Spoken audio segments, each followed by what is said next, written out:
Budget చూస్తేనేమో అంకెల గారడి. ఇప్పుడు మీరు 100 రోజుల్లో అమలు చేస్తామన్న 6 గ్యారెంటీలు బడ్జెట్ లో ఉండాలనా వద్దా? ఏవి బడ్జెట్ లో వాటి కేటాయింపులు ఏవి? దాని ప్రస్తావన ఏది? ఎక్కడ కూడా ప్రస్తావన లేదు. అవ్వాతాతలకు ఇచ్చే 4000 పెన్షన్ గురించి ప్రస్తావన లేదు. మహాలక్ష్మిలో ఇచ్చే 2500 గురించి ప్రస్తావన లేదు. విద్యార్థులకు ఇస్తామన్న 5 లక్షల భరోసా కార్డు ముచ్చట లేనే లేదు. అంటే మొత్తంగా కూడా అందుకే నేను అనేది ఓట్ల ముంగట అంకెల గారిడి, గెలిచిన తర్వాత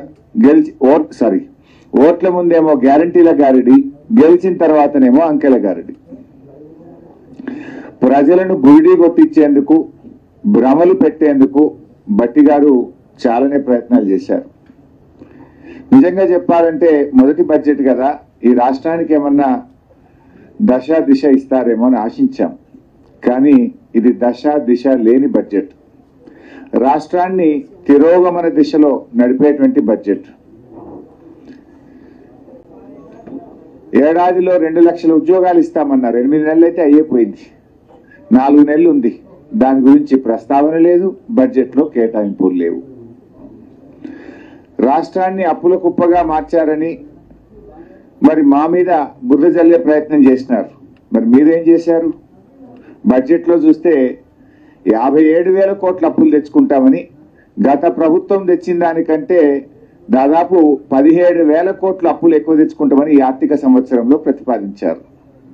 పోయినసారి నేను ఆర్థిక మంత్రిగా ప్రవేశపెట్టిన బడ్జెట్ లో 40,000 కోట్లు ఎఫ్ఆర్బిఎం అప్పుల కింద నేను ప్రతిపాదిస్తే గౌరవనీయులు బట్టి గారు 57,000 కోట్లు ప్రతిపాదించాడు. అంటే ఇంకో 17,000 కోట్లు బడ్జెట్ బారోయింగ్స్ లో ఎక్కువ చూపించారు.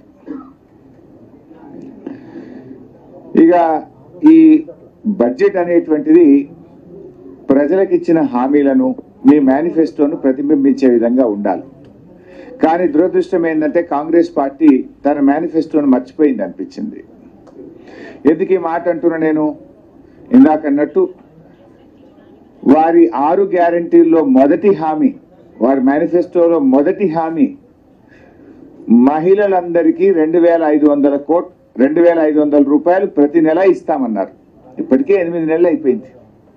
బహుశా ఈ బడ్జెట్ లోనైనా పెడతారేమో. మొదటి హామీ కదా.